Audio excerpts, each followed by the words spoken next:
Action. Ya, Assalamualaikum warahmatullahi wabarakatuh. Saya Nasrullah. Hari ini kita kembali ke acara Bincang Santai.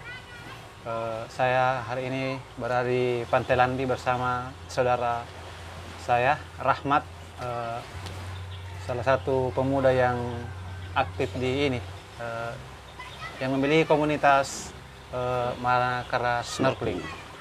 Baik, teman Rahmat, mungkin bisa disampaikan komunitas ini bergerak di bidang apa atau seperti apa awal mula dibuat komunitas ini. Oke, baik. Terima kasih, Bang Ullah. Yang panggil Bang Ullah saya, Di. Siap. Berbicara Manakara Snorkeling, itu dibentuk di tahun 2022 yang didirikan teman-teman media sendiri, termasuk kami, itu di tanggal 21 April kemarin di 2022, di mana awal mulanya komunitas Manakara Snorkeling ini, itu kita cuma iseng-iseng, cuma snorkeling saja, melihat terumbu karang. Di sering berjalannya waktu, kami melihat sampah yang menempel di karang, terus di pinggir pantai. Kami prihatin, terus kami inisiatif sendiri, ajak teman-teman bagaimana kalau kita bersihkan karang, bersihkan pinggir pantai. Dan alhamdulillah disupport sama warga sekitar sini yang ada di Pantai Landi, yang kita ambil sendiri secret. Seperti itu, dan alhamdulillah kami dipercayai beberapa event tentang laut, kami menghandle-nya, dan alhamdulillah sukses sampai saat ini. Kalau jumlah anggotanya sendiri ada berapa orang ini? Kalau jumlah anggota Manakara Snorkeling itu 13 orang yang terdaftar. Ya, 13 orang itu terdiri dari ada beberapa divisi. Nah, itu kami bagi-bagi divisi di situ, dan terus kami ini melibatkan juga sebagian masyarakat. Jadi bukan cuma teman-teman wartawan yang terlibat, tapi ada adik-adik mahasiswa dan masyarakat yang kami panggil ke komunitas ini. Berarti ini komunitas ini juga bergerak di ini ya, semacam aksi-aksi sosial begitu. Betul. Kami juga ikut aksi sosial. Sumpama kemarin kita dipanggil sama Korem, Lanal, dan terus pemerintah kabupaten sendiri kami dipanggil untuk bantu-bantu untuk dilibatkan pembersihan pinggir pantai. Seperti itu. Dan ada juga kemarin, bisa sebut merek ya, bisa, produk yang dari Yayasan Karampuang sama Mubadala, kami dipanggil juga. Itu pemasangan terumbu karang atau web speeder di Pulau Karampuang, dan alhamdulillah di situ ada tim penyelam juga dari Wailebo dan Manakara Snorkeling. Ini kan komunitas ini juga bergerak ini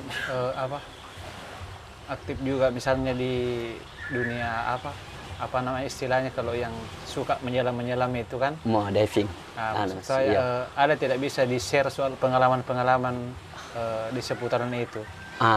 Oke. Untuk berbagi pengalaman saja, kami di Manakara Snorkeling itu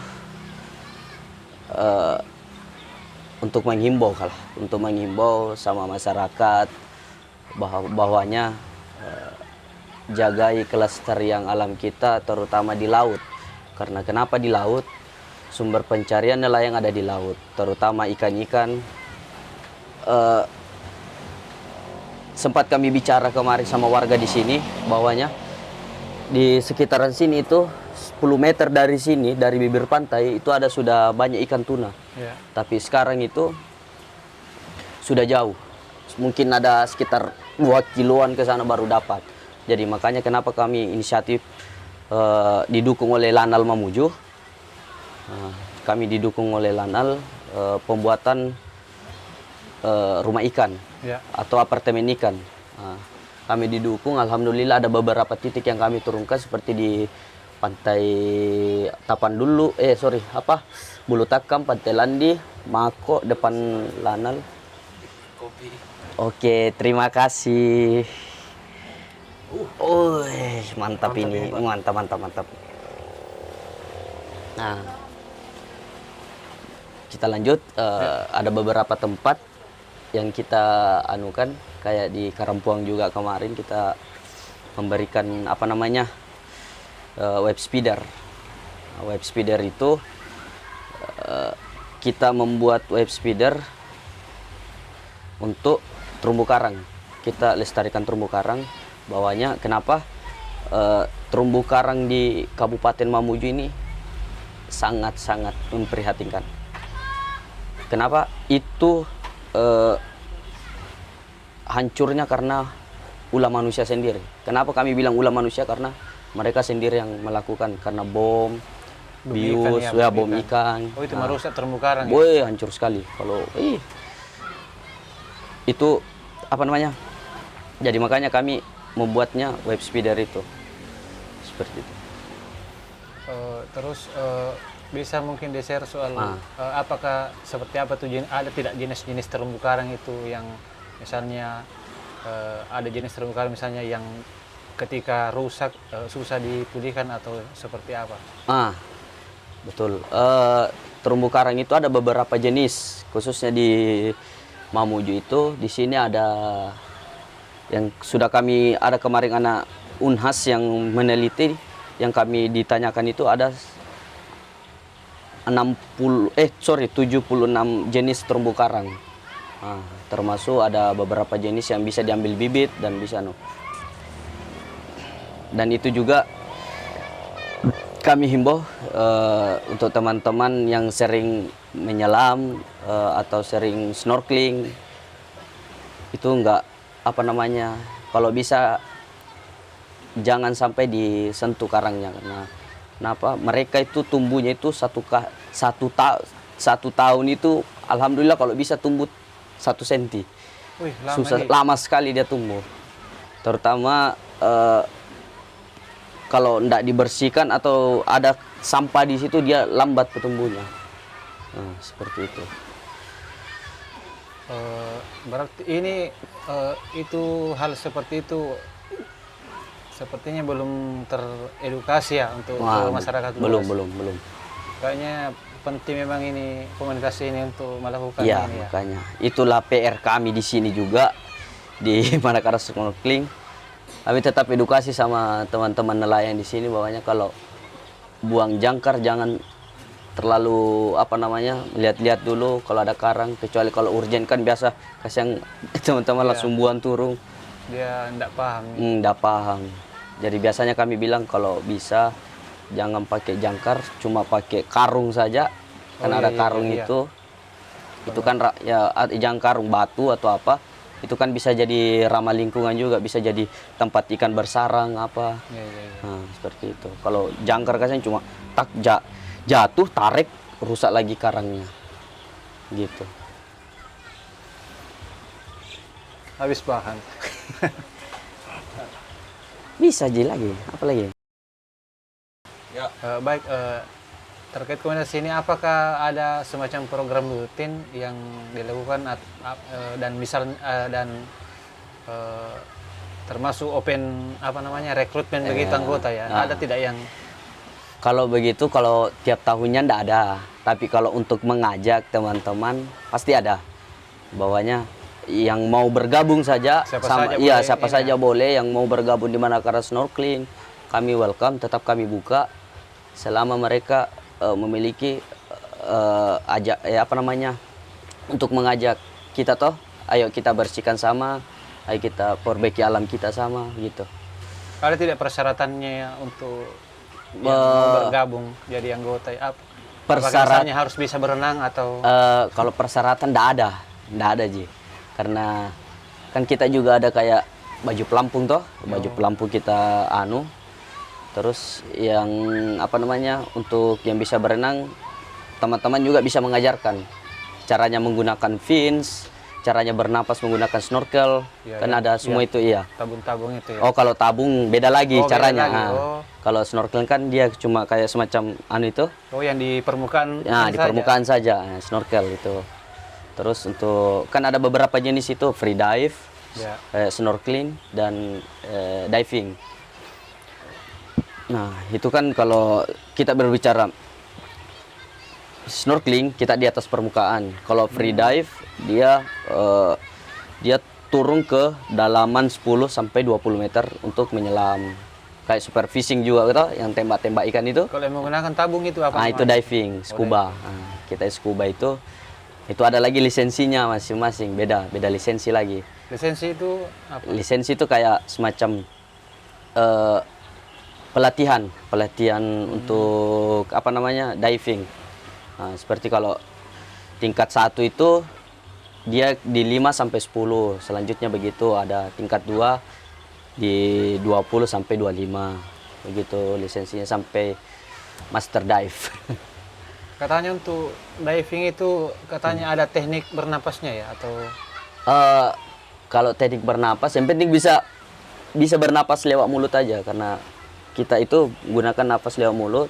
Wet balance-nya itu kita mengimbangi tekanan di bawah. Jadi pintar-pintar kita lah untuk bagaimana cara saya kemampuanku begini. Nah, segitu. biasa katanya ada sampai ini Oh mengarah iya. telinganya Iya, atau hidung. betul. Itu Filsafat. kenapa itu? Itu tekanan toh. Jadi kalau seumpama 5 meter ke bawah itu kan tekanan air itu sudah ini Iya, iya. sudah apa Tinggi, namanya tinggi.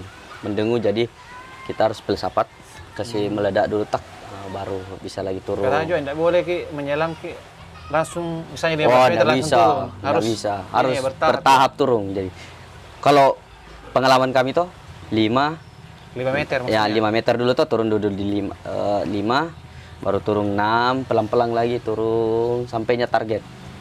Umpama target 25 ya sudah target 25. Jadi naiknya juga enggak terlalu langsung naik itu enggak. Kita bertahap lagi naik. Jadi kapan kita apa namanya langsung naik kan ini tekanan darah ini langsung Iya. kayak terbuka. Jadi takutnya enggak diminta-minta ada kejadian. Dan katanya di tabung itu bukan ini oksigen murni ya, bukan yang kayaan itu ada memang yang khusus. oksigen khusus. Khusus. Terus kalau terkait tadi rekrutmen ini keanggotaan, Keanggotaan ini ya kami tetap apa namanya rutinitasnya apa pola-pola kegiatannya itu kami tidak menentu kegiatan-kegiatannya. Jadi kalau seumpama kayak begini kan alhamdulillah agak lumayan bersih lagi pantai ini tuh. Jadi paling seminggu 1 kali turun lagi anak-anak teman-teman, bawa turun peralatan, membersihkan lagi, ambil sampah-sampah yang menempel di karang ya, baru di lagi.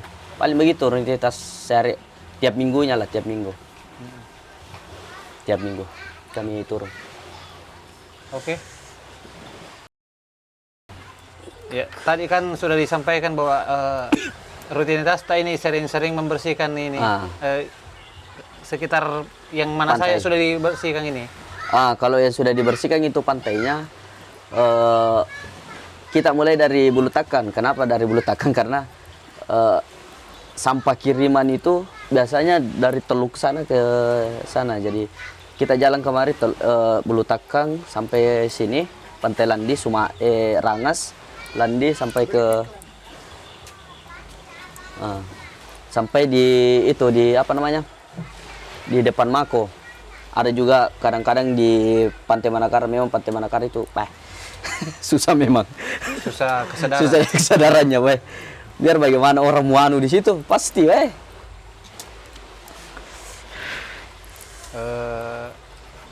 Apa tadi? Ditutup ini. Oke, ada tidak himbauan ini untuk kepada masyarakat ini terkait laut atau kebersihan pinggir laut ini? Oke. Kami menghimbau kepada masyarakat Sulawesi Barat khususnya Kabupaten Mamuju bahwanya 98% itu sampah di laut itu dari masyarakat. Jadi kami mengimbau untuk tetap menjaga kelestarian bawah laut dan terus pinggir pantai ini. Bawahnya sampah plastik itu bisa mengancam ekosistem bawah laut, karena pertumbuhan mereka itu kalau ada sampah laut itu seperti plastik itu mereka melambat. Pertumbuhan karang maksudnya? Keterumbuhan karang termasuk ikan juga. Ikan itu kalau ada sampah itu dia sampah-sampahan itu dia menjauh jadi. Oh. Termasuk penyu. Nah, itu Saya penyu kira juga kasihan. dimakan itu sampah. Tersiksa juga kasihan kalau ikan. Jadi dia tidak tahu mana makanannya, mana sampah. Kalau ada menempel di karang itu tidak tahu mana ini sampah, mana ini karang. Jadi dia makan nih, jadi mati lagi. Jadi kita juga yang makan Ya, ikan. maka mau punya bisa-bisa sampah dia sendiri. mati. Oke. Sampai sini obrolan kita hari ini bersama Rahmat. Siapa lagi nama? Rahmat Tahir. Rahmat Tahir, bersama Rahmat Tahir, Ketua Komunitas Manakarda Snorkeling. Baik, ikuti terus program kami Bincang Santai di malawi.com.